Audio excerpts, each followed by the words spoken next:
한 주간의 정치권 핫 이슈를 속속들이 들여다보는 정치토론 왈가왈부 유용합니다. 오늘도 뜨거운 토론을 펼쳐주실 세 분을 모셨습니다. 먼저 김유정, 진성호 전 의원 나와 계시고요. 그리고 오늘은 새로운 뉴페이스 한 분 나와 계십니다.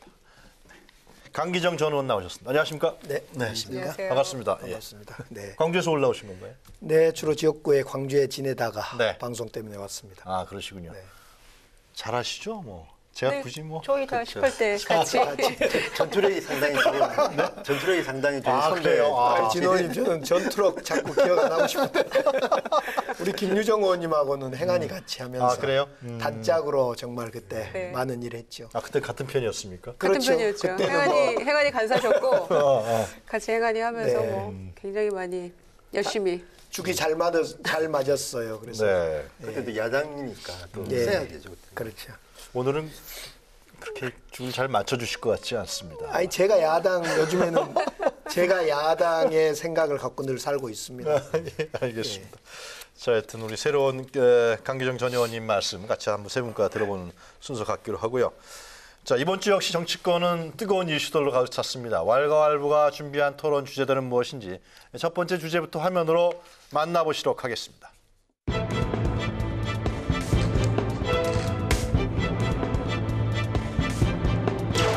이번 8월 임시국회에서 민생경제 법안들을 신속하게 처리해 주시고 그와 함께 혁신 성장을 위한 국제 혁신에 대해서도 뜻을 좀 모아주시기를 그렇게 당부를 드리겠습니다.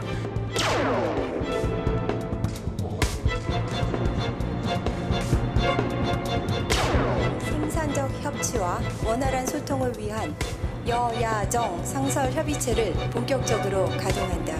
분기별 1회 개최를 원칙으로 하며 필요시 여야 합의에 따라 개최한다. 여야 정의 민생과 경제를 위해 초당적으로 협력하기로 하고 여야는 혁신 성장을 위한 규제 혁신 법안 등 민생 경제를 위한 법안을 8월 임시국회에서 처리한다. 한반도 비핵화의 실질적 진전과 항구적 평화 정착 및 남북 교류 협력을 위해 초당적으로 협력한다. 남북 사이의 국회, 정당 간 교류를 적극적으로 추진하며 정부는 이를 지원한다.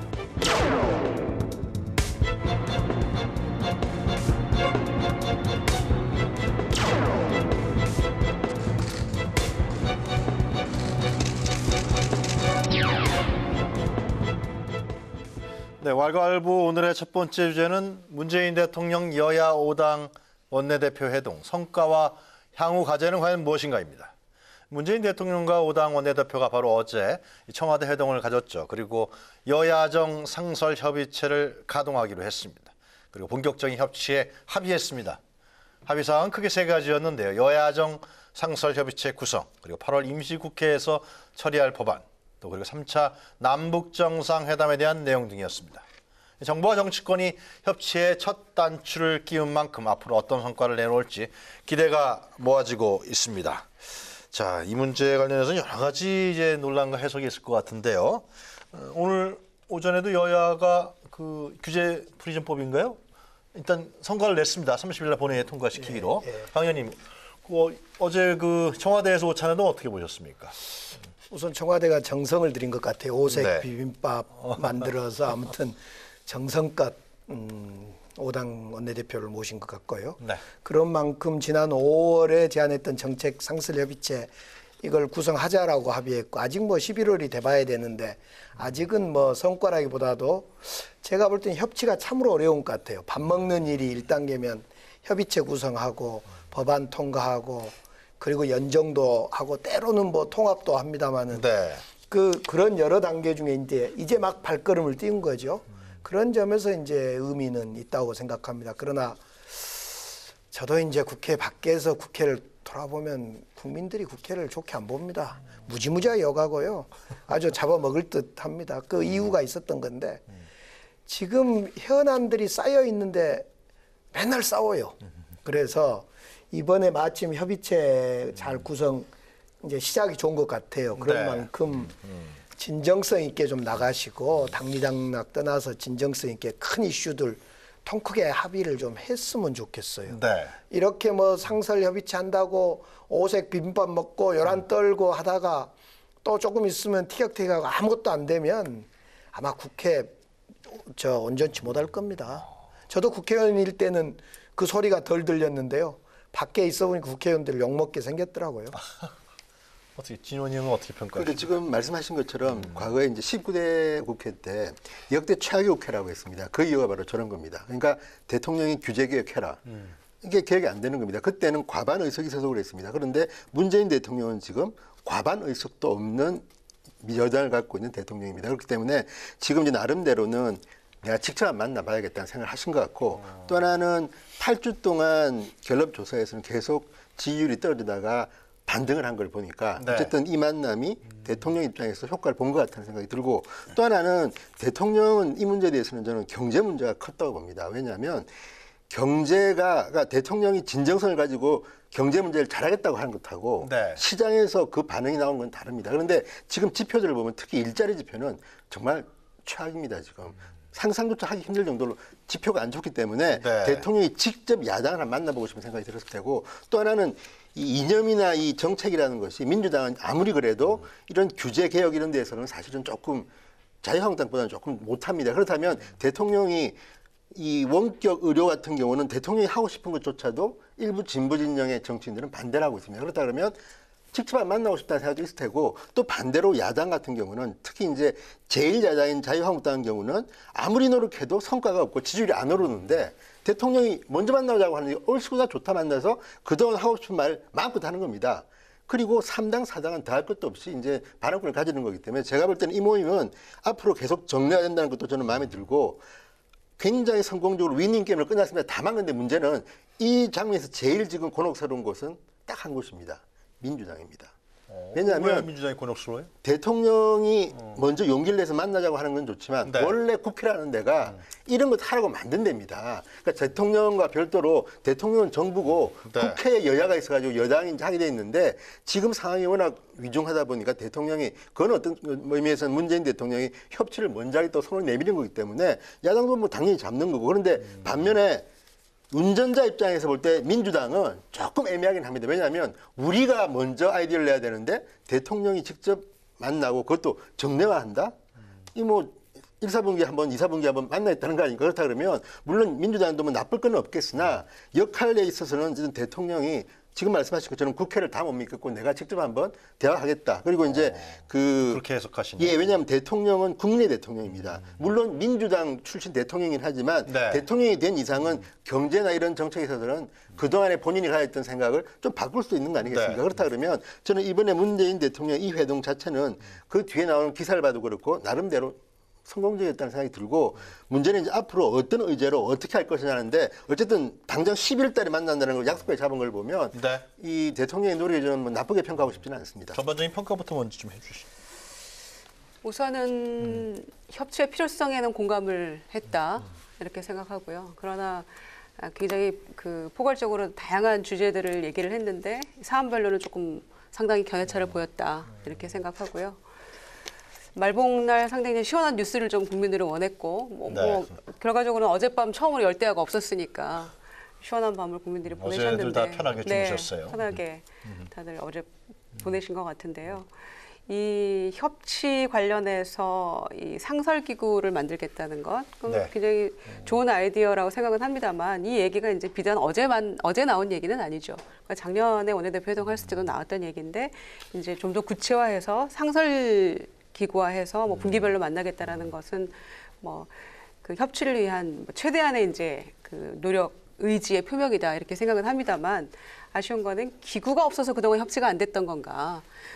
원내에서도 그러니까 국회 안에서도 뭐 국회의장이 늘 원내대표 여야 원내대표 불러서 또 원내수석들 함께 논의하고 있거든요. 실제로는 그런 기구가 없어서 협치가 안 됐던 것은 아닌데 기구나 어떤 조직을 새로 만드는 것만이 능사는 아니다. 네. 과연 이게 이제 얼마나 실천 의지를 가지고 하느냐가 저는 문제다 이렇게 생각을 하고요. 또 하나는 어제 이제 다양한 이야기들이 나왔잖아요. 선거제도 문제, 남북관계, 민생, 뭐 다양한 이야기들이 나왔었는데 사안별로 하나하나 들여다 보면은 별로 이렇게 합의점을 찾은 것이 별로 없어요. 실제로. 그러니까 민생 문제가 시급하니까 8월 국회에서 어떻게든 처리를 하자. 그 부분에 대해서 하나 이제 공감대 형성이 된 것. 그리고 남북 관계에 대해서 자유한국당이 굉장히 그동안에 이제 뭐 여러 가지 비판의 그 목소리만 높이다가 전향적으로 이제 함께 뭐 찬성한다 뭐 이런 의지 표명한 건 좋습니다만은 국회 비준 문제랄지 이런 것들도 전혀 뭐 합의된 거 없고 그래서 전체적으로 여야가 좀 힘을 합쳐야 된다. 어쨌거나 위기를 좀 극복하고 민생이나 뭐 개혁이나 이런 부분에 있어서는 힘을 모으자는 데는 그 원칙적인 공감대를 형성했지만 결과적으로 놓고 봤을 때는 사안을 하나하나 들여다놓고 봤을 때는 당별로 굉장히 입장이 달랐고 견해가 달랐기 때문에 네. 앞으로 이제 분기별 모임이랄지 이런 데 있어서는 성과를 과연 어제만큼 화기애애한 분위기 속에서 낼 수 있을 것인가 거기에는 의문이 듭니다. 한 말씀 더 보태면 사실은 2008년 이명박 정부 초기에 정세균 당대표 때 제가 이제 영수회담에 배석을 했던 적이 있는데요. 그때 보면 우리 야당 입장에서는 글로벌 경제 위기에 전폭적으로 야당임에도 불구하고 동의해주고 지지해주는 그런 성과가 있었어요. 2008년 영수회담 이후에 최근까지 정말 영수회담이 제대로 됐던 적이 있던가. 특히 작년 이후에 올해까지 문재인 대통령에 대한 야당의 태도가 어쨌던가를 볼 때 어제 상설협의체라든가 오색 비빔밥을 먹었던 것은 엄청난 진전이었다고 저는 생각합니다. 그런 점이 적어도 과거하고 달랐다. 왜 그랬을까? 대통령도 조금 변했고 어떻든 김성태 자유한국당 의원도 원내 교섭단체가 아닌 그 정의당이나 이런 데도 배려해서 그래 같이 하자. 이랬던 어떤 양보 때문에 그랬지 않는가.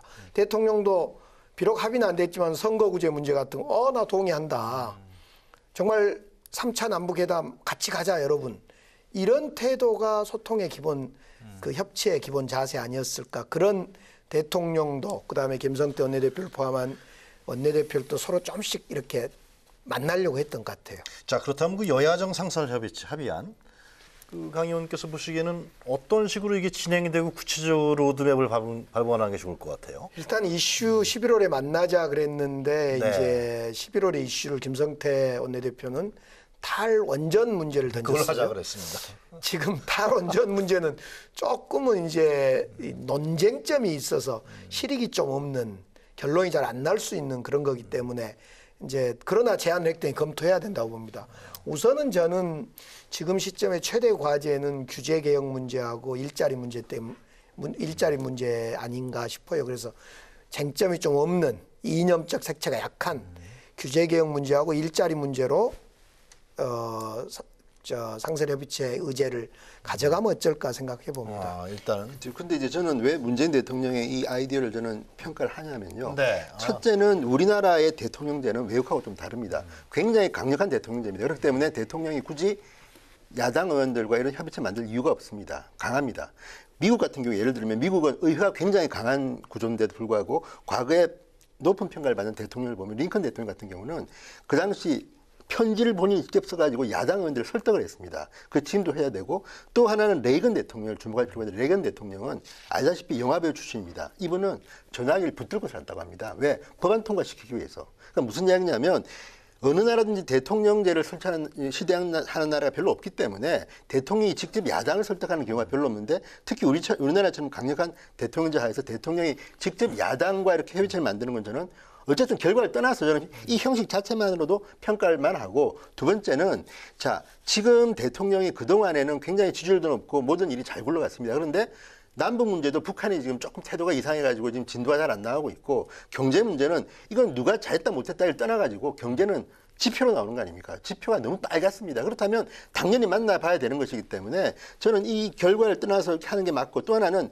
어젠다 문제도 저는 정의당의 어떤 문제에 대해서는 반대도 하고 하는 게 저는 참 맞다고 보는 이유가 각 정당이 자기가 생각하는 아이디어가 있으면 내놓고 토론하면 되는 것이고요. 김성태 의원이 지금 탈원전 이야기하지만 이거는 사실은 여름에 적당한 주제입니다. 왜? 에어컨 전기요금 때문에 시끄러웠으니까. 그런데 11월 되면요. 저는 또 다른 의제가 안 나오겠습니까? 또 하는 것이고. 그런데 어쨌든 이 형식 자체를 갖다가 분기별로 하자는 걸 정했다는 것 자체는 저는 여야를 막론하고 어쨌든 대통령이 양보했다는 것이기 때문에 저는 좋게 평가하고 싶습니다. 네. 또 하나 거기 좀 덧붙이자면요. 그러니까 과거의 모습과 굉장히 좀 다른 좀 긍정적인 측면이 있었어요. 그러니까 그 과거에 보면은 주로 이제 당 대표들을 만났었죠. 원내대표보다는. 어떻게 운영해 나가냐가 중요한 네, 거 아니겠어요? 그렇죠. 결국? 그러니까 이제 원내대표 또 이제 9월 2일 날 바른미래당까지 전당대회가 끝나고 나면 아마 새로운 당대표들하고 또 한 번 그렇겠네요. 이제 만남을 가지셔야 되는데 그 전에 또 8월 임시국회 마지막 날에 또 어떤 개혁 법안들을 통과시키기 위한 굉장히 적극적인 노력이다. 원내대표를 또 그 전에 미리 만나는 거는 좀 그렇게 그거는 굉장히 긍정적인 모습이다 이렇게 생각하고요. 또 하나 덧붙이자면은 과거에는 이 원내대표하고 대통령과의 만남에 딱 그 인원만 모여가지고 얘기를 하고 나서 네. 같이 그 수행해서 그 청와대를 갔던 대변인이나 또는 그 밖에 이제 뭐 비서실장이나 다른 방에서 별도로 기다렸었어요. 그런데 어제 보니까 이 당시에 같이 뒷자리 배석을 했고 또 끝나고 나서도 이런 서로 이제 합의를 끌어낸 것들을 춘추관에서 바로 이렇게 공동으로 발표하는 그런 모습은 과거의 모습과는 굉장히 다른 전향적인 자세였다. 저는 그런 점에서는 그리고 왜냐하면 과거에는 각자 돌아가서 본인의 기억에 의지해서 맞아요. 대표가 얘기를 해주면 그 대변인과 함께 이제 앉아서 같이 발표하고 하다 보니까 네. 불완전한 기억이 있을 수 있거든요. 그리고 서로 딴 얘기할 수도 있고 그래서 굉장히 이제 회동 이후에 청와대 회동 이후에 관계가 더 악화되는 그런 악순환이 있었어요, 사실은. 그런데 어제의 모습은 조금 아쉬운 점도 있긴 했지만 그런 점에서는 상당히 긍정적인 평가였고. 때문에 11월 달에 이제 예산 시정연설을 대통령 하고 나서 그리고 나서 이제 논의를 하겠다는 거 아닙니까? 네. 그래서 그런 점에 있어서는 이제 새로운 당대표들이 또 전면에 나서고 해서 그 상황은 조금씩 달라질 수 있겠지만 상당히 긍정적인 모습이다. 좀 이렇게 평가합니다. 결국 여야정 협의체는 청와대 의지가 제일 중요한 거 아니에요? 실제로 그렇죠. 그죠? 지금 청와대 입장에서 또 우리 정부, 우리 민주당 정부 입장에서는 이번 정기국회 올해 하반기에 국회에 목매달을 수밖에 없습니다. 모든 개혁 또는 민생 경제 입법이 올해 하반기 때 통과되지 않으면 타이밍을 놓칠 수밖에 없습니다. 내년부터는 이제 다음 총선 준비 때문에 연불보다 잿밥에 많이 마음이 가 있을 거고 그렇기 때문에 청와대 입장에서는 어떤 걸 양보하더라도 올해 정기국회 때 점수를 따내놔야 됩니다. 개혁 입법, 경제 입법을.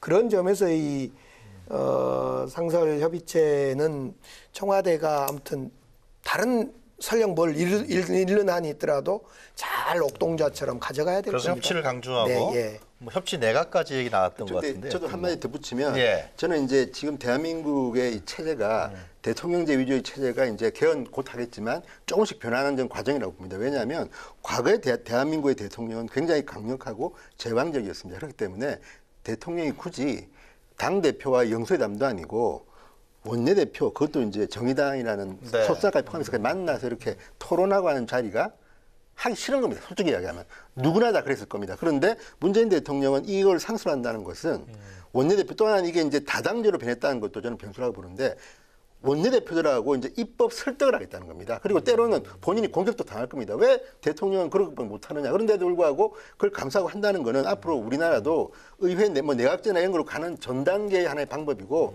자, 문재인 대통령은 나는 이런 것까지 할 준비가 되었다는 걸 일단 공개하는 겁니다. 물론 이게 이제 대통령한테 득이 될지 뭐 손해가 될지 는 모르겠지만 어쨌든 본인이 손해를 감수하고라도 이렇게 정리하겠다는 거는 네. 왜냐하면 저는 이제 영국에 한 20년 전입니다. 1년 동안 연속할 때 보면 영국이라는 나라는 제1야당, 제1여당 당수가 총리죠. 매일 싸웁니다, 둘이서. 그거를 국민들이 보고 판단을 하는 건데 지금 문재인 대통령은 이제 뒤에 숨어만 있지 않고 정의당의 원내대표까지도 포함해서 1년에 4번은 적어도 공개 토론하겠다는 거 아닙니까? 그러니까 이거는 저는 어떤 의미에서는 저는 바람직한 것이고 또한 이 여제도 그래서 조금 더 공개적이고 투명하게 한다 그러면 누가 손해를 보든 뭐 피해를 보든 또는 누가 덕을 보든 간에 이 시스템 자체는 저는 상당히 좋은 시스템이라는 생각이 듭니다. 하여튼 제가 제 기억으로 봤을 때 세 가지 주제가 중요했던 것 같은데 민생 법안 문제, 그 다음에 이제 그 국회 비준 문제하고 남북 정상회담 때 같이 가자. 근데 그 다 가고 같이 가는 거 아니에요? 안 갑니까? 아니 안 가겠다는 거잖아요. 지금 자유한국당하고 그래요? 바른미래당 그럼 같이 가자 그러면 초청장이 이미 발부된 거 아니에요? 좀 아닙니까? 시기상조다 이렇게 얘기하는 것 같아요. 그러니까 이제 그 기회를 통해서 비준 이제 3차 남북 정상회담의 성공을 위해서 국회 네. 비준해주고 그리고 또 차제에 남북 국회나 정당 간 교류도 좀 물꼬를 트는 게 어떻겠냐라는 게 이제 대통령의 제안이었죠. 그랬는데 김성태 원내대표 같은 경우에는 비핵화가 먼저다. 북한의 비핵화가 먼저고 전향적인 태도가 우선돼야 된다. 지금은 조금 시기상조다 이렇게 네. 얘기를 했고 바른미래당 같은 경우에도 속도 조절이 필요하다 이렇게 얘기했기 때문에 그럼 못 가는 사실은 거네. 그래서 이제 사실은 판문점 선언에 대해서 국회 비준하는 문제가 합의문에 못 들어간 거죠. 그러니까 아직은 못 해주겠다 이렇게 나온 거 아닙니까? 우리 미 국무장관이 다음 주에 이제 북한을 간다는 거 아닙니까? 네. 4차 방문을 하게 되면 속에 성과가 있지 않겠냐. 그러면 사실상 저는 그 성과에 기초해서 국회 비준을 하고 함께 3차 정상회담에 함께 간다면 이건 한반도에 정말 큰 획기적 성과가 있을 겁니다. 이 한반도의 변화를 꾀하는 과정에 김성태 자유한국당 원내대표라고 가기 싫겠습니까? 저는 갈 수 있다고 봅니다. 가능성은 열려 있다. 그리고 이제 어제 사실은 상설협의체 문제하고 규제개혁 민생 법안 처리하고 이 한반도 비핵화 및 한반도 그 비준 평화정책 회담에 대한 비준 이 세 가지인데 이 중에 사실은 거의 저는 공감대가 있는 것 같았어요. 단지 김성태 원내대표는 예. 비핵화에 대한 확실한 손에 들어 잡힌 게 없는데 우리 보고 들러리 서라는 거냐. 우리 그렇게 못한다 그런 건데 만약 이번에 미 국무장관이 다음 주에 다녀와서 뭔가 속이 성과가 있다면 김성태 원내대표는 함께 해야지요. 이 기회를 놓쳐서는 안 되죠. 김성태 원내대표도 개인적으로도. 근데 지금 북한의 반응만 보고 있으면 저는 그 가능성을 좀 낮게 보는 이유가 어쨌든 저도 북한이 비핵화만 확실하게 약속한다면 얼마나 좋습니까? 뭐 나름대로 많은 이제 리스크가 없어지기 때문에. 그런데 지금 미국의 의회조차도 트럼프를 지금 못 믿는 거 아닙니까? 왜냐하면 트럼프는 지금 계속 거짓말을 몇 번 했고 그러니까 미국의 지금 언론들도 지금 트럼프가 말하는 게 아니 저 사람이 너무 말을 많이 바꾼다는 거고 또 하나는 미국은 아시다시피 언론과 의회가 굉장히 강경합니다. 원칙을 지키는 나라인데 지금 트럼프가 말하는 그 원칙이 만약 북한이 지킨다면 예. 오케이 뭐 우리나라 더 앞장설 수가 있는데 미국 의회나 미국 언론도 인정 못하는 정도의 지금 북한의 반응을 보고 대한민국 국회의원들이 다 같이 손잡고 하자. 저는 그건 아니라고 봅니다. 왜냐하면 문재인 대통령이 오히려 북한하고 이제 이런 그 협상할 때 유리하게 하기 위해서도 일부는 반대하고 있다. 그렇지만 나는 이렇게 하지 않느냐는 게 필요한 거지. 모든 사람이 지금 다 찬성할 만큼 북한이 태도를 보여주고 있습니까? 아니 대통령만 뭐 남북 관계 해결할 뭐 책임 있는 건 아니잖아요. 국회도 나서서 남북과 북의 국회가 만나서 예? 당연한데 문제는 문희상 회장도 가고 아니요. 그건 예. 협상은 상대가 있는데 지금 북한이 최근에 나오는 그 언론 보도 한번 보십시오. 이게 지금 북한이 그 전에 판문점에서 했을 때 그때 하고 지금 북한은 너무 많이 얼굴을 바꾼 겁니다. 그러니까 지금 말씀하신 것처럼 미국 무장관이 가든 또는 누가 가든 간에 믿을 만한 북한의 약속이라든지 그런 행동, 액션이 있다면 당연히 김성태 원내대표가 아니라 저는 뭐 비대위원장도 가야죠. 가야 되는데 문제는 그게 아니라 누가 가냐 먼저? 지금 상황을 갖다가 판단하는 정도인데 다르구나. 지금 근데 지금 상황이 그렇지 않다는 제가 거죠. 말씀 예, 반론 말씀하세요. 비슷하게 예. 하면 북한의 태도가 제가 볼 때는 북한이 미국 그 유해 송환도 하고 ICBM 미국에 관심 갖는 것은 어찌 보면 비핵화보다도 ICBM 문제인데 ICBM 발사대 해체 또 실제로 이행을 하고 있고 제가 볼 땐 싱가포르 회담 이후에 오히려 북한은 상당히 전향적으로 뭘 해나가고 있는데 오히려 북한 입장에서 예를 들어 말을 하면 야, 우리는 이렇게 해나가는데 크든 적든 이산가족 상봉까지 해나가고 있는데 도대체 너희들은 뭐냐? 맨날 경제 봉쇄만 하고 아무것도 해주지 않고 너 그 종전선언 좀 하자고 하니까 왜 그건 안 하고 맨날 뭐 뜬구름 잡는 식으로 뭘 비핵화만 이야기하냐? 우리야말로 비핵화 ICBM 해체부터 하고 있지 않냐? 제 답변은 확실하게 드릴 수 있습니다. 왜냐하면 그래요? 첫째, 네. 자 일단은 북한이 그전에 했던 일에 대해서 예. 그 일에 대해서 사과를 하는지 또는 원천 봉쇄를 해야 되는데 지금 미국이 원하는 건 그겁니다. 핵 리스트를 달라. 또 하나는 그 감찰을 우리가 하겠다는 겁니다. 그러니까 북한이 일방적으로 야 우리 이거 핵미사일 시설 폐기해서 일방적인 발표나 쇼 말고 국제적인 제3자 전문가가 가서 핵 리스트를 가지고 감찰 사찰하겠다는 것이고 두 번째 지금 방금 말씀하신 것처럼 이산가족 상봉 말씀 잘하셨습니다. 지금 이산가족 상봉을 원하는 분들이 얼마나 많습니까? 근데 왜 못합니까? 북한이 안 시켜줍니다. 찔끔찔끔 100명, 200명? 왜 그렇습니까? 할 때마다 돈 달라고 하고 뭐 다른 걸 요구합니다. 정말 북한이 인도주의라면 아까 유해소만도 마찬가지입니다. 이미 다 갖고 있으면서 지금까지 찔끔찔끔 왜 줍니까? 그걸 가지고 거래를 합니다, 북한은. 정말 북한이 진정한 휴머니즘에 입각한다면 저는 남북 이산가족 전부 다 왕창 상봉 필요가 많습니다. 그런 북한을 우리가 어떻게 믿습니까? 그리고 지금 계속 말씀드리자면 저는 김정은은 그전 지도자와 좀 다르기 때문에 우리가 힘을 갖고는 있지만 네. 그때 보였던 태도하고 지금 진도가 너무 안 나기 때문에 그런 거지. 지금 전 강 의원님 말씀처럼 북한이 정말 진정성 있게 핵리스트 딱 내놓고 사퇴하라 그러면 왜 못 갑니까? 한 번만 반론 예. 드리겠습니다. 지금 반론 많이 하셔도 됩니다. 핵 비핵화 문제라는 것은 핵을 폐기하고 검증하고 사찰하고 이런 여러 과정이 있는 거 아닙니까? 그렇죠, 예. 이걸 어떻게 북한 입장에서 다 완벽히 빨가벗고 다 우리는 내주고 그러니까 제 이야기는 뭐냐면 윈윈 아니냐 주고받는 거 아니냐 북한이 이만큼 해놓으면 미국도 이만큼 하고 미국의 요구는 어떻든 냉면을 그대로 믿는다면 요구는 하나 아닙니까? 지금의 정전협정을 종전으로 가자. 인정해주라 서로. 우리 체제를 인정해주라. 이게 하나인데 이 선언을 못 해주겠다는 거 아닙니까? 완전히 너희들은 비핵화에 대한 불가역적 검증이 끝나고 폐기될 때 해주겠다. 그런데 북한도 할 말이 많지요. 이렇게 볼 때는. 북한 입장에서는 많겠죠. 그런데 문제는 국제적인 스탠다드에서 볼 때, 기준에서 볼 때 뭐 일반 다른 뭐 유럽이든지 서양 국가든지 누구든 간에 볼 때 정말 북한이 진정성 있게 지금 말씀하신 것처럼 준비가 돼 있다고 판단하면 오케이인데 문제는 완전히 빨가벗으라는 이야기가 아닙니다. 알겠습니다. 상식적으로 납득할 만한 기준에 맞게만 행동하면 되는데 그걸 안 하니까 저는 못하겠다. 김정은 님도 이제 한 말씀 하셔야 될 뭐 거예요. 한마디만 드리면 됩니다. 작년 이맘때 우리의 상황을 생각해 보면 지금의 남북관계나 북미관계는 상상할 수도 없는 일이 그렇죠. 진행이 되고 있는 예, 거죠. 그런 점에서 보면은 처음 이 남북 정상회담이 이루어졌을 때 정말 꿈 같은 일이라고 생각을 했었고 전부 다 이게 과연 이 상상이 현실보다 앞서간다 뭐 이런 얘기까지는 했었는데 지금 이제 와서는 뭐 조금 너무 더디 가는 거 아니냐, 뭐 정체되어 있는가 이런 저는 굉장히 배부른 소리라고 생각을 하고요. 그러네요. 이 정도만 해도 전례 없는 속도감이라는 그 문재인 대통령의 표현에 저는 정말 이 부분에 네. 있어서만큼 전적으로 공감을 합니다. 그래서 폼페이오 4차 방북 또 거기에서 얻는 성과도 기대를 하고요. 또 한편으로는 9월 중에 이루어질 남북 정상회담도 여러 가지 뭐 불안하다 이게 과연 성사될 것인가 뭐 네. 여러 가지 얘기 나오고 있습니다만은 저는 반드시 이루어져서 뭔가 지금까지 지금 오늘 한 해 동안 우리가 여기까지 이 쌓아온 이 신뢰 관계를 뭔가 조금 이 3차 정상회담에서 물꼬를 저도 한 트는 말씀 그런 계기가 좀 될 거라고 생각합니다. 저도 한 저는. 말씀 드려도 되겠습니까?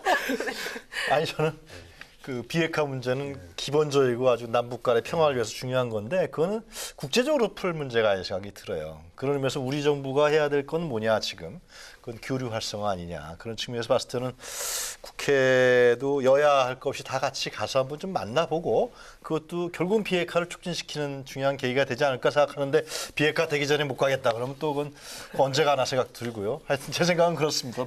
아니요, 저도 개인적으로는 예. 비핵화가 완전히 되지 않더라도 그런 데 대한 약속권을 상황만 좀 되면 네. 또 정치인이 가는 게 뭐 어렵습니까? 그런데 좋잖아요. 문제는 예. 그럼에도 불구하고 지금 자유한국당에서는 지금 북한의 태도에 대해서 불안감을 갖고 있는 겁니다. 저 사람들이 제대로 약속을 지키지 않는다는 불안감 때문에 그런 것이고 저는 그럼에도 불구하고 대통령이 김정은을 계속 만나고 하는 것들이 있지 않습니까? 이런 네. 것들은 좀 필요하다고 봅니다. 왜냐하면 결과가 있든 없든 간에 자꾸 만나다 보면 뭔가 진전이 나올 거기 때문에 그런 것까지 반대하는 건 아닌데 문제는 지금 북한이 사실 이 상태까지 온 이유가 뭡니까? 북한의 핵과 미사일 때문 아닙니까? 예. 이 문제를 해결하라는 주문이지 뭐 좋아지는 건 누가 반대합니까? 자, 어제 또 이거 그 문재인 대통령이 그 얘기를 했어요. 자기 자신이 또 내걸었던 공약이라 그러면서 이 비례성과 대표성이 입각한 선거제도 개편은 자기는 지지한다.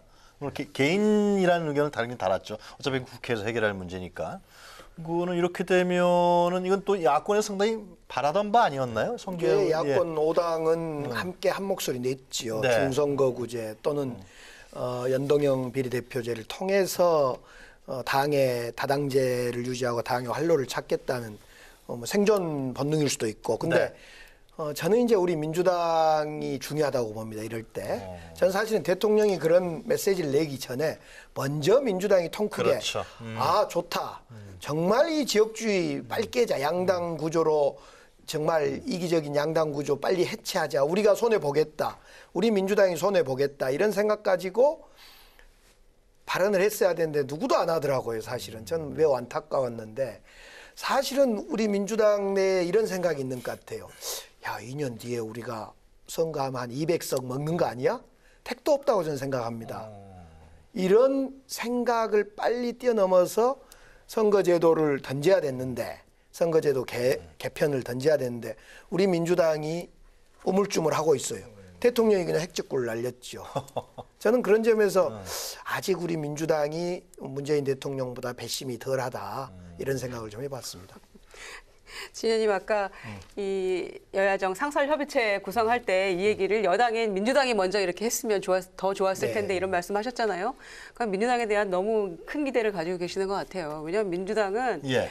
문재인 정부 들어서고 나서 계속 대통령의 지지율에 무임승차해온 여당의 모습이고 실제로 주도적으로 뭔가를 좀 해온 적은 없어요. 그렇기 때문에 그것도 기대 난망이라고 저는 생각을 했는데 이 선거제도 관련한 부분에 있어서도 저희가 지난 시간에도 이 얘기 나눴었잖아요. 조금 그 민주당이 키다 뭐 그런 언급을 얘기 했던 것 했었는데 같은데. 사실은 대통령 청와대도 찬성하는 분위기인 것 같은데 민주당이 문제인 것 같다 이랬었잖아요. 그런데 역시나 어제의 그 여야 원내대표 회동에서도 대통령은 굉장히 전향적인 자세를 가지고 있고 필요하다. 모르겠습니다. 그게 이제 다른 야당들이 협치의 전제가 바로 이 선거제도에 대한 개혁이 필요하다라고 얘기를 했기 때문에 대통령도 아마 거기에 화답하신 게 아닌가 이런 생각도 한편 듭니다만은 어찌됐건 그 선우가 무엇이건 간에 굉장히 필요한 거는 사실인데 네. 오히려 민주당이 이제 한 방 맞은 셈이죠. 민주당이 미적지근한 태도를 보였었는데 대통령이 오히려 이렇게 원내대표 회동에서 전향적으로 치고 나갔기 때문에 네. 저는 이제 여당에서도 이 부분에 대해서 적극적으로 검토하고 나서야지만 이 협치 문제, 그다음에 상설 기구화 문제까지를 포함해서 그게 좀 해결되겠군요. 순리대로 풀린다. 전 이렇게 생각을 합니다. 그러니까요, 이 회동에서도 지금 문재인 대통령이 직접 공개적으로 이제 전파될 정도로 개인적인 의견이라고 전제했지만 선거구제 개편을 이야기했고 모든 야당들은 자유한국당까지 포함해서 전부 다 손을 들고 찬성했는데 합의문에는 이게 빠졌습니다. 그러니까 언론 보도를 보면 민주당이 언급을 하지 않았기 때문에 빠졌다는 보도가 있습니다. 물론 사실관계는 모르겠으나 지금 강 의원님 말씀도 들어보면 이 분위기를 보면 어쨌든 문재인 대통령과 야당들은 좋아하고 민주당은 뜨뜻미지근하다. 아니면 결정을 못 내린 거로 저는 보입니다. 그게 뭐겠습니까?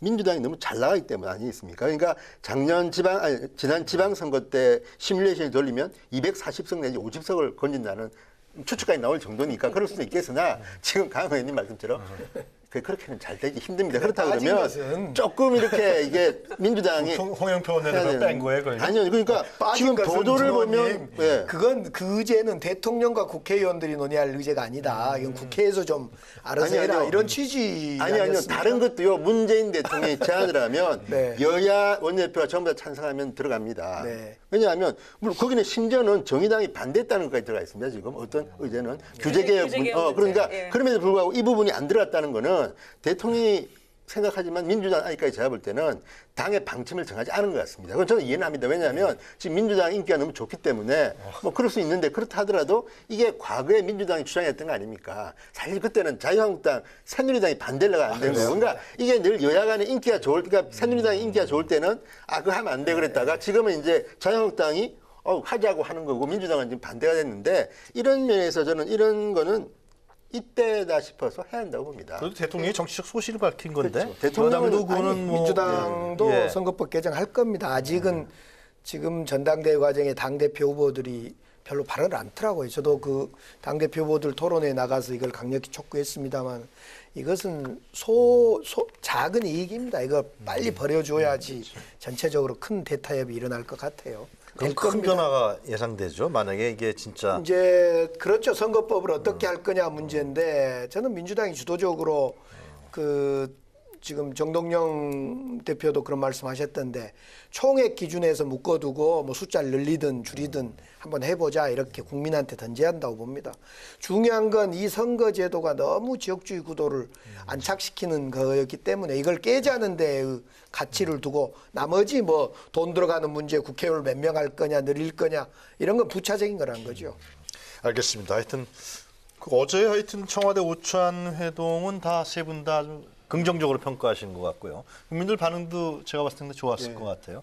향후에 특히 이제 국회에서 이제 8월 임시국회 때 나름대로 만들어낼 것 같고요. 이후에 상설협의체가 어떻게 진행되느냐 청와대 의지도 중요한 것 같고요. 야당도 같이 좀 협치를 만들었으면 좋겠다. 협치라는 게 꼭 뭐 협치 내각만 만드는 건 아니니까요. 네, 그런 생각이 듭니다. 첫 번째 주제는 이 정도에서 저희가 정리하고요. 두 번째 주제로 넘어가도록 하겠습니다. 화면으로 먼저 만나보시죠.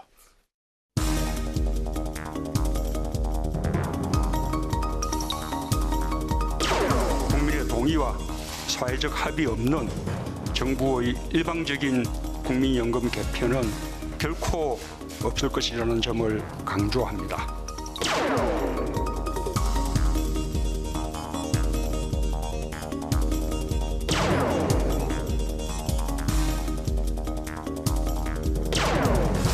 최종적으로 확정되기까지는 아직 많은 절차와 시간이 남아 있습니다. 국민연금의 개혁과 국민 부담의 최소화를 판단 기준으로 국회 논의에 임할 것입니다.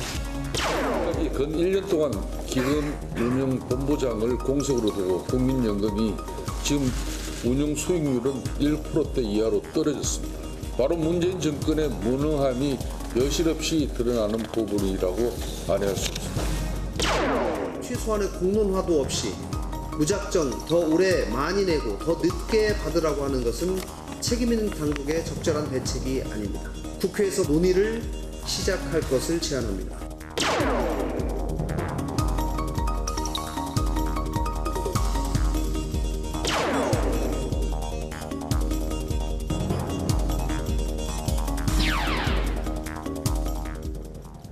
월가을부 두 번째 주제는 멀고도 험한 국민연금 개혁, 그 논란의 배경과 해법은 과연 무엇인가입니다. 국민연금 개편안을 둘러싼 논란이 계속 커지고 있죠. 국민연금 제도발전위원회가 더 많이 더 오래 내는 방식 개선안을 내놓을 것으로 알려지면서요. 국민적인 반발에 직면해 있는 것이 사실입니다. 그래서 정부라든가 청와대에서도 확정된 것은 없다. 이렇게 긴급진에 나섰는데요. 자, 국민연금 개편안 문제 우선 진성호 의원께서만 좀 해주시죠. 어떻게 보셨습니까? 저는 지금 물론 대통령이 질책도 하고 복지부 장관이 뭐 다시 이제 휴일에 나와가지고 기자회견도 했는데 그럼에도 불구하고 저는 정말 아주 불편한 진실을 드러낼 때가 됐다는 생각이 들고요. 저는 복지부 장관의 저런 태도야말로 앞으로 힘들다는 생각이 듭니다. 왜냐하면 이거는 진보냐 보수냐의 문제도 아니고 단순한 계산의 문제입니다. 무슨 이야기냐면 자 1988년 그 당시는 완전 고용에 가까운 시기였고 일자리가 사실 사람이 없었을 때고 그 다음에 다출산 지금 저출산 같지 않습니다. 그리고 고출산 시대고 모든 것들이 좋은 시대예요. 그리고 그때는 이자가 굉장히 높았습니다. 그렇기 때문에 그런 시대에 3% 보험률로 어쨌든 시작한 게 국민연금인데 이게 계속 이제 바꾸면 지금은 이자가 어떻습니까?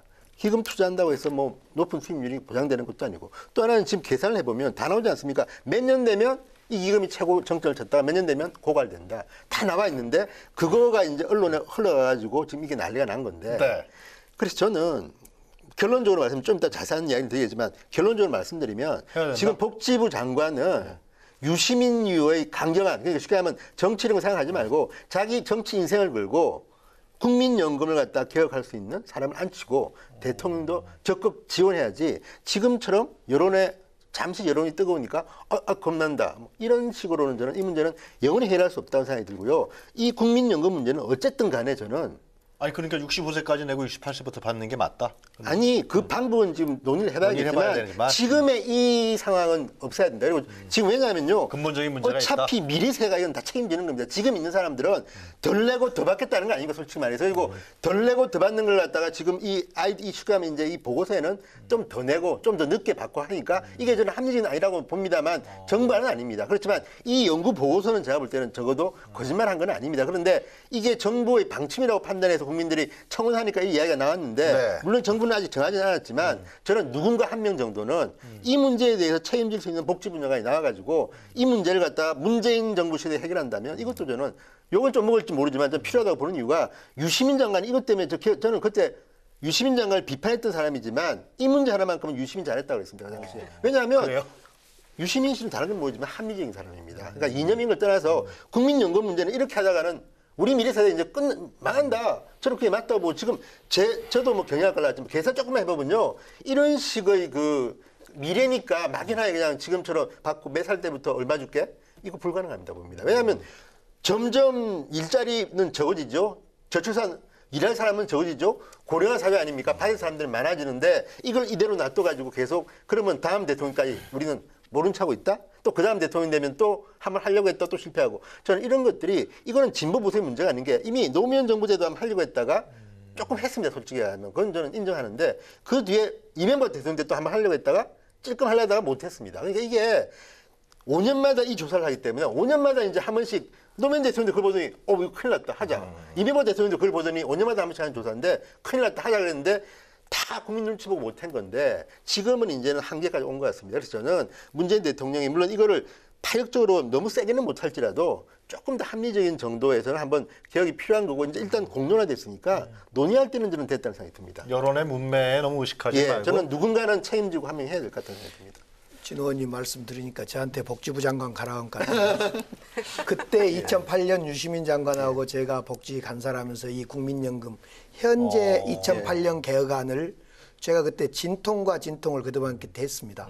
그때 기초노령연금법을 제가 대표 발의해서 만들고 그리고 또 한 번 2015년에 공무원연금 개혁을 박근혜 당시의 대통령이 막 밀어붙여서 그걸 야당인 제가 그걸 정책위 의장을 하면서 당시에 공무원연금 개혁을 200일 만에 대성과를 내는 사회적 대타협을 통해 성과를 냈던 이런 했던 경험이 있는데요. 진 의원님 말씀처럼 지금이 기회입니다. 정말로. 기회이자 어떤 꼭 해야 됩니다. 이것은. 근데 이걸 손을 대면 반드시 인기가 떨어지게 돼 있습니다. 정부나 당의 인기가. 근데 조건은 하나가 있습니다. 야당이 함께 해주겠다고만 하면 이건 할 수 있는 겁니다. 저는 그런 생각을 해봅니다. 제가 2015년 또 2008년에 두 번의 국민연금과 공무원연금, 기초노령연금, 새연금, 세 가지 연금을 다 해보면서 드는 교훈은 이건 절대 야당이 당리당략으로 접근하면 안 됩니다. 2015년에 공무원연금 215일 동안에 대타협을 이룰 수 있었던 것도 당시의 야당인 뭐 저희들이었습니다만 우리 민주당이 앞서서 하니까 됐던 겁니다. 지금 진 의원님 말씀대로 이건 김성태 원내대표가 꼭 차분히 정말 함께 해줘야 할 일입니다. 저도 뭐 그런 오늘 논의가 상당히 저는 여야 공격이 될 것 같은데 상당히 다른 측면에서 지금 얘기가 진행되고 다른 있어요. 측면에서 공감대가 형성이 되고 있는데요. 진 의원님은 유시민 전 장관을 굉장히 좋아하는 정치인이신 것 같아요. 저는 굉장히 많이 왜냐하면은 싫어하시는데. 아니 그런 건 아니고 갑자기 문득 생각난 게 지난번에 그 자유한국당 비대위원장 얘기 나왔을 때도 유시민 뭐 적합한 인물이 아닐까 썰전 핫한 이유도 그거 아닐까 말씀하셨는데 복지부 장관 시절에 지금 이제 이 국민연금 얘기한 것도 한번 굉장히 높이 평가하는 그런 부분이 있으신 것 같아요. 저는 강 의원님 2015년 그 공무원연금 대타협 말씀하셨는데요. 지금이야말로 저는 이 국민연금과 관련해서 사회적 대타협이 필요한 시점이다 이렇게 생각을 동일하시네요. 합니다. 왜냐하면은 지금 이제 이렇게 호떡집에 불난 것처럼 된 이유가 그 보험 더 내고 그다음에 65세, 68세로 나중에 받게 된다 이렇게 얘기를 하니까 국민들이 이러다가는 이제 자원도 고갈된다고 하고요. 고갈되는 시점도 뭐 몇 년 땡겨준다고 하고 이렇게 얘기를 하니까 20, 30대는 불안할 수밖에 없는 거고 우리는 돈만 내고 세대 간 갈등으로 번지는 거죠. 돈만 내고 우리 못 받는 거 아닌가 이런 고민하니까 차라리 이럴 바에 우리가 노후 알아서 할 테니까 폐지해라 지금 이런 얘기까지 나오고 있는 거 아닙니까? 그러니까 갈등이 상당히 단순한 갈등이 아니고 굉장히 복합적으로 지금 이 일파만파입니다. 그런 상황에서는 조금 정부가 솔직해져야 될 필요가 있다 이렇게 생각을 하고요. 지금 살짝 이 안이 흘러나가니까 국민 여론이 굉장히 안 좋아지고 그러니까 부랴부랴 이거는 우리가 아직 정해진 바 없고 좀 더 공론화가 필요하고 국민의 동의 없이는 절대 하지 않을 것이다라는 대통령의 일성까지 나온 거죠. 그리고 복지부 장관이 유례 없이 일요일 날 나와가지고 휴일 날 막 이렇게 좀 수습하려고 하고 이런 모습 보이는데 정해진 바 없다라는 그런 그 땜질식 임기응변으로 이 문제를 지나가려 해서는 안 된다고 생각을 하고요.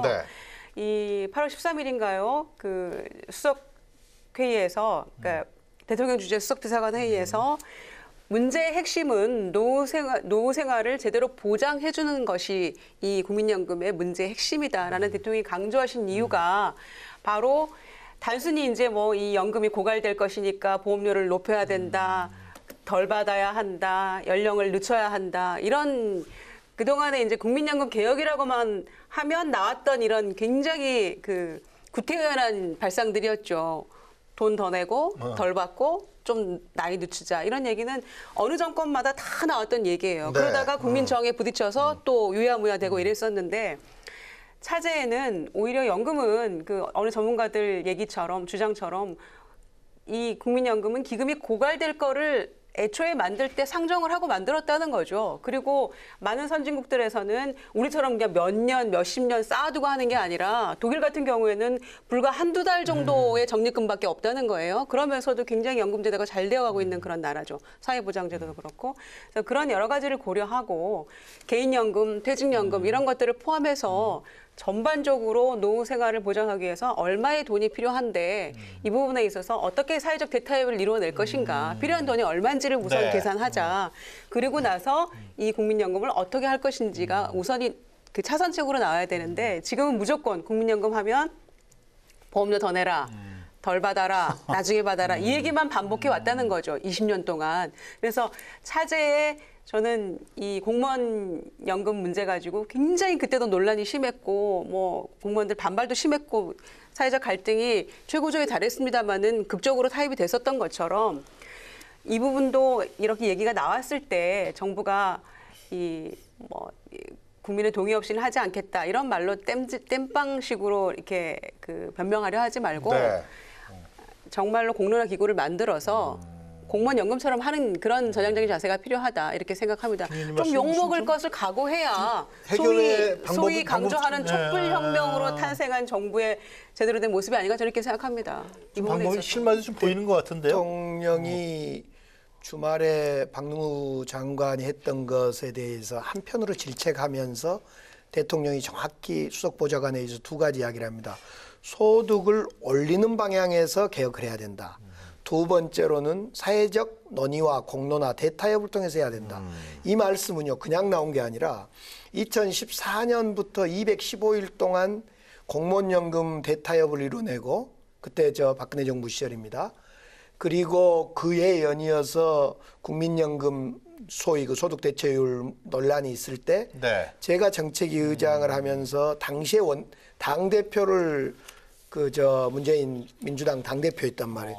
그때 아주 상세히 이 과정을 제가 보고 드리고 또 알고 계세요. 그러니까 이 국민연금이나 또는 연금 문제에 대해서는 이 문재인 대통령께서는 다른 누구 전문가보다 물론 디테일한 건 모를 수 있어도 어떤 전문가보다 방향과 핵심을 꿰뚫고 있는 거죠. 그러니까 그 전날 장관이 그건 우리 안이 아닙니다. 뭐 전문가들의 토론용입니다 하니까 국민들이 안 믿잖아요. 네. 근데 대통령이 나서서 그 핵심의 두 마디를 하는데요. 저는 이제 이 연금이 하도 복잡하고 복잡합니다만 이 문제를 푸는 첫 번째 키는 대통령이 이걸 알고 있는데 첫 번째 키는 정부가 책임지는 자세로 가면 풀립니다. 지금은 그래서 정부 지급 책임, 정부의 지급을 책임지는 보장을 하자, 법에 명기하자. 국민연금만 이거 주인이 없어? 이거 만약 넣다가 제로 되면 어떻게 하지? 이걸 우리 정부가 하겠습니다라는 선언만 하고 명문화만 하면 됩니다. 중요한 차이네요. 상당히. 그럽니다. 이게 지금 뭐 기금을 얼마나 올리고 얼마를 받냐 이런 문제보다 먼저 논의할 것은 왜 지금 17일 날 그 논의돼서 논란이 일어났던 그 안이 정부안이 아니라고 하냐면요. 대통령의 생각은 그렇게 가면 안 된다는 걸 알고 있습니다. 그 논란이 일어났던 방식. 뭐 65세 받은 걸 68세로 받고 뭐 보험료를 올리고 받는 걸 좀 내리고 이것은 우리 정부안이 될 수가 없다는 걸 대통령은 누구보다 잘 압니다. 대통령 생각은 뭐냐면 사학연금, 군인연금, 공무원연금처럼 우리 정부가 국민연금을 책임지자. 그러면 정부 돈으로 우리 세금입니다마는 정부 돈으로 보증하고 책임지는 순간 국민의 불신도 없어지고 보험료를 15나치 올릴 걸 오후 아침 올려도 되고 여러 가지가 달라지는 겁니다. 그런 점에서 저는 이 국민연금의 문제는 문재인 대통령의 그 집권의 최대의 히트점이 될 거다. 저는 이렇게 생각해 봅니다. 말씀 드리니까 공제적 성격에다 플러스 복지적 성격을 넣는다. 그런 말씀으로 드린 것 같아요. 네. 정부 포함이라는 건. 근데 그게 쉽지 않은 게요. 어쨌든 간에 야당에서 좀 아니 야당의 문제가 이거는 여당 야당의 문제도 아니고 이건 투자하면 돈의 문제입니다. 이건 계산의 문제인데. 자, 그러면 지금처럼 현행대로 갈 때 가장 이제 이 기금이 많이 될 때가 언제냐? 2041년 정도입니다. 네. 그때는 그다음부터 내려가기 시작해서 이제 2060년 되면 고갈된다는 거 아닙니까? 그게 왜 그렇겠습니까? 어느 순간부터 지금은 내는 사람이 많고 받는 사람이 적지만 어느 순간 크로스가 됩니다. 그리고 그다음부터는 내는 사람은 적고 받는 사람이 많은 고령화 사회로 가기 때문에 또 지금 말씀처럼 정부가 책임을 진다? 지금 국민연금은요 책임을 못 집니다. 왜냐하면 액수가 천문학적인 데다가 기금을 쏟는 분들의 액수 다 다릅니다. 근데 대기업이나 이런 중소기업이나 다 다르고 또 이 기업들은 반은 이제 회사가 내주는 거 아닙니까? 또 국민연금 일반적인 또 국민연금에 가입해서 내는 분들은 또 다르고 그러니까 이게 개인마다 액수도 다르고 천차만별인데다가 이 액수는 공무원이나 군인처럼 일률적인 그런 그 계통과 또 다르기 때문에 지금 공무원하고 군인연금을 국가가 국민 세금으로 계속 이 변제 주는 것 때문에 지금 국민들이 비판하고 있는데 만약 국민연금을 갖다가 한다 그러면요. 지금 당장은 가능할지 모르겠지만 어느 순간부터는 정말 쉽게 하면 이게 지금 금융기관도 지금 난립니다. 이런 식으로 되면 금융도 한국 금융도 파산될지도 모른다는 이야기까지 합니다. 그러니까 우리가 숫자나 이런 문제는 전문가한테 맡게 되는 거죠. 이거는 국민 여론조사에서 되는 건 저는 아니라고 보고요. 확실한 계산을 하고 특히 이제 스웨덴이나 독일 이야기하지만 스웨덴이 예를 많이 드는데 90년대에 이제 이 연금 개혁을 한 적이 있습니다. 그때는 가능하면 국가가 하는 공적 연금을 좀 줄이고 민간이 많이 이양하고 핀셋 연금 그래가지고 지금처럼 다 다르지 않습니까? 소득이 그러면 좀 다르게 해야 되는데 우리나라는 일률적으로 뭔가를 해결하겠다. 그러니까 지금 복지부 장관 가셔가지고 좀 복잡하더라도 근본적인 걸 해결해야지 지금 좀 더 내고 뭐 이런 식으로는 저는 이건 도저히 진원이 발령을 빨리 내주셔야 되겠습니다. 오늘 저희가 정하면 되는 거죠.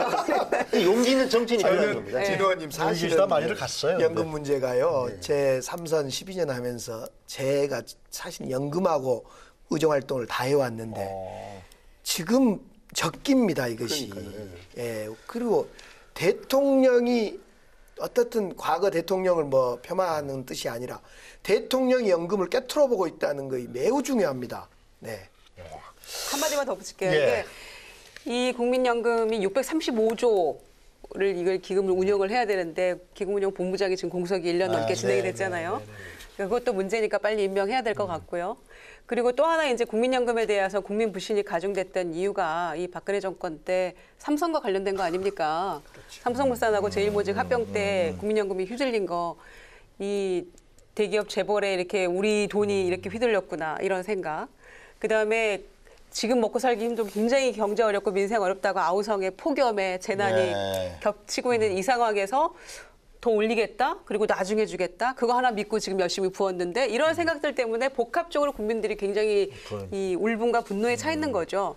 그래서 어떤 정권이건 간에 인기 떨어지는 일은 안 하고 싶은 거죠. 그래서 그게 바로 이제 파퓰리즘이라는 얘기도 듣는 거고 인기 영합, 대중 영합주의적인 정책이다 이런 얘기 합니다만 당연히 말씀대로라면은 대통령께서 너무 잘 알고 계시고 제가 아까 말씀드렸던 어떤 사회적 대타협의 필요성이랄지 단순히 이제 연금 기금이 뭐 고갈되고 이런 1차원적 논의보다 전체적으로 한번 큰 틀에서 꿰뚫어 봐야 된다는 공무원연금처럼 그런 걸 알고 계시다고 하니까 인기에 연연하지 마시고 정말 차제에 20년간 역대 정권이 못 풀었던 이 부분에 대해서 조금 성과를 얻는 그런 계기가 됐으면 좋겠네요. 정부의 책임 또 국회의 야당과의 협력 이 문제가 오늘 이제 강 의원님 나오시니까 저희 왈가왈부 토론이 상당히 진지해지고 말이에요. 생산적이 되는 것 같습니다. 아니 연금 부분이 제가 조금 아는 체했습니다. 아닙니다. 예. 예, 하여튼 오늘 토론 주제 이 국민연금 문제는 이거 국가적인 문제고 또 사회적 대타협이 필요한 문제다. 이런 부분에 대해서 다시 한번 말씀드렸으면 좋겠습니다. 자, 오늘 토크 마무리하기 전에요. 저희 세 분이 이렇게 선정하신 사진 한 컷 주목받는 코너입니다. 이건. 네. 그래서 진성호 전 의원께서 먼저 준비하셨나요? 사진 한 컷 보도록 하겠습니다. 자, 안희정 전 지사가 1심에서 무죄를 받았습니다. 그리고 이제 서부지원을 나오는 장면인데 저 보도가 난 날 어쨌든 SNS와 인터넷 공간 난리가 났습니다. 저는 정말 국론 분열이 이런 거구나 생각이 들었습니다. 왜냐하면 주변을 봐도 젊은 사람, 특히 여성일수록 이게 말이 되느냐. 저게 어떻게 무죄냐는 것 때문에 정말 난리가 났고 저는 이 태풍은 앞으로 간단치 않을 것 같습니다. 반대로 식당 같은 데 갈 때 그 종업원 하시는 그 어머님들이 하신 말씀을 또 들으면 불쌍한 사람은 안희정 씨 부인이지.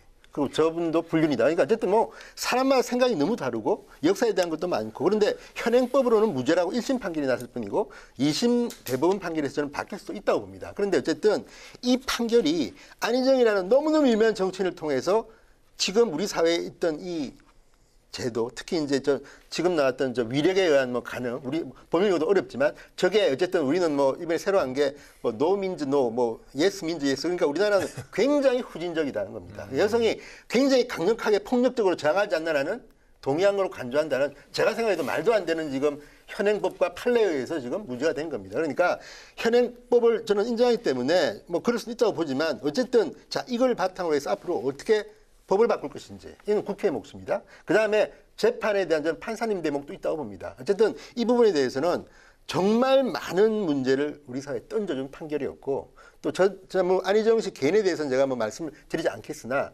안희정이라는 사람을 통해서 본 이 어마어마한 재판과 판결 저는 앞으로 이게 지금은 무죄라고 판결 났지만 앞으로 엄청난 후폭풍을 몰고 올 거라는 생각이 듭니다. 1심에서는 유죄가 났지만 국민에서는 유죄인 게 다시 한 번 더 확인된 것 같아요.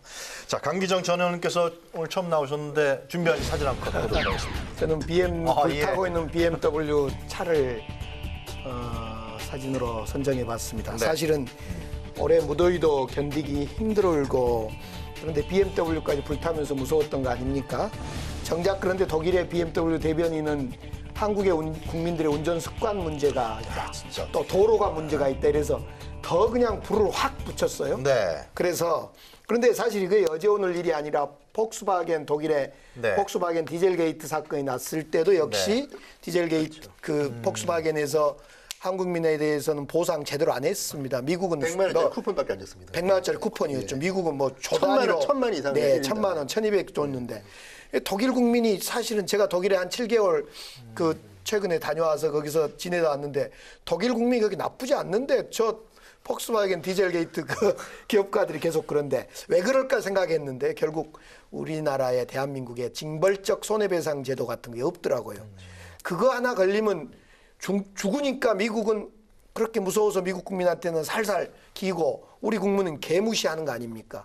그래서 징벌적 손해배상 도입하자 이렇게 한번 해봤습니다. 네. 저도 한마디만 첨부하면요. 한국에도 징벌적 손해배상 있지만 3배입니다. 3배고 인명피해가 있어야 되기 때문에 거의 받기가 힘듭니다. 손해에 대해서는 없는 거죠. 그렇죠. 손해배상은 그리고 없는 거죠. 미국은 8배입니다. 대물에는 없고 인명에만 있습니다. 미국은 8배가 있습니다. 그러니까 지금 국회에 굉장히 많은 이 제도, 법안들이 있는데도 불구하고 다 참자고 있습니다. 왜 그렇겠습니까? 누군가의 좀 로비가 있다고 봅니다. 저희들이 빨리 국회의원 때 네. 잘못한 겁니까? 그렇죠. 그게 지금 굉장히 오랫동안 있었는데 불구하고 우리 때는 아니고 3, 4년 동안 지금. 그러니까 지금 그걸 왜 통과 안 시키는지 이미 상당히 괜찮은 법안들이 저는 있다고 알고 있는데 빨리 통과시켜서 지금 징벌적 손해배상제도 도입 빨리 해야 된다고 봅니다. 네. 8월 임시국회 때는 안 되죠?